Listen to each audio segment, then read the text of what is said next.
महाराष्ट्र सरकार का बड़ा फैसला, गाय को मिला राजमाता का दर्जा, चुनावी राजनीति में नया मोड़। नमस्कार, मैं संयुक्ता देशमुख और आप देख रहे हैं हिंद वॉइस।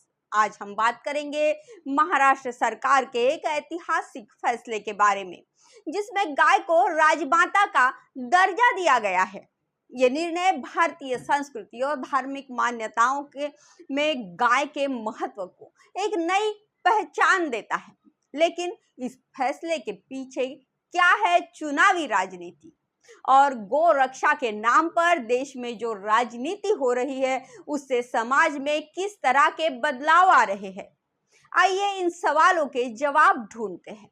महाराष्ट्र सरकार ने हाल ही में गौमाता को राजमाता का दर्जा दिया है। सरकार ने इस फैसले का आधार वैदिक काल के गाय के धार्मिक, सांस्कृतिक और कृषि महत्व को बताया है।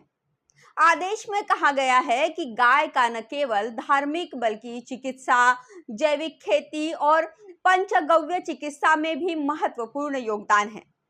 इस फैसले से महाराष्ट्र देश का पहला ऐसा राज्य बन गया है जिसने गाय को राजमाता का दर्जा दिया है।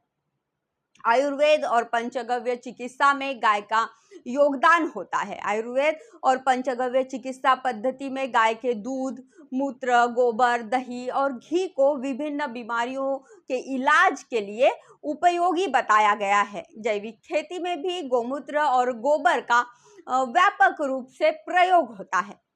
सरकार के अनुसार ये कदम गाय के स्वास्थ्य और खेती में योगदान को मान्यता देने के उद्देश्य से उठाया गया है।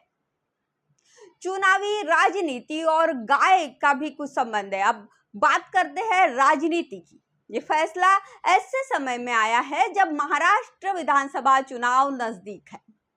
शिंदे सरकार का ये कदम चुनावी समीकरणों को साधने के रूप में देखा जा रहा है।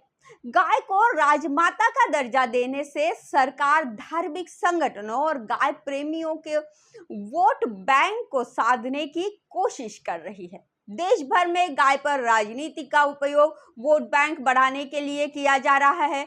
कई राज्यों में बीजेपी और अन्य हिंदू संगठनों ने इसी तरह के फैसले किए हैं ताकि धार्मिक भावनाओं को भुनाया जा सके। गाय को लेकर देश में पिछले कुछ सालों से राजनीति का माहौल गर्म है। गौरक्षा के नाम पर कई जगहों पर हिंसा की घटनाएं हो चुकी है। कई बार इसे एक धर्म विशेष के लोगों पर निशाना साधने के लिए भी इस्तेमाल किया जाता है। गौरक्षक दलों द्वारा कई जगहों पर लोगों को निशाना बनाकर परेशान करने के मामले भी सामने आए हैं। कई बार ऐसे मामलों में निर्दोष लोग भी शिकार बनते नजर आ रहे हैं। गौरक्षण पर विवाद का सामाजिक प्रभाव कैसे पड़ता है, देखिए। गौरक्षा के नाम पर हो रही हिंसा और सामाजिक विभाजन ने देश में एक नई तरह की राजनीति को जन्म दिया है।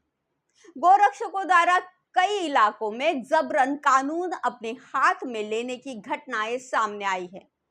इस पर कई सामाजिक संगठनों और नेताओं ने भी सवाल उठाए हैं कि क्या गौरक्षा के नाम पर धार्मिक कट्टरता को बढ़ावा दिया जा रहा है। महाराष्ट्र सरकार का गाय को राजमाता का दर्जा देना एक ऐतिहासिक और सांस्कृतिक कदम है, लेकिन इसके पीछे की राजनीति को भी समझना जरूरी है।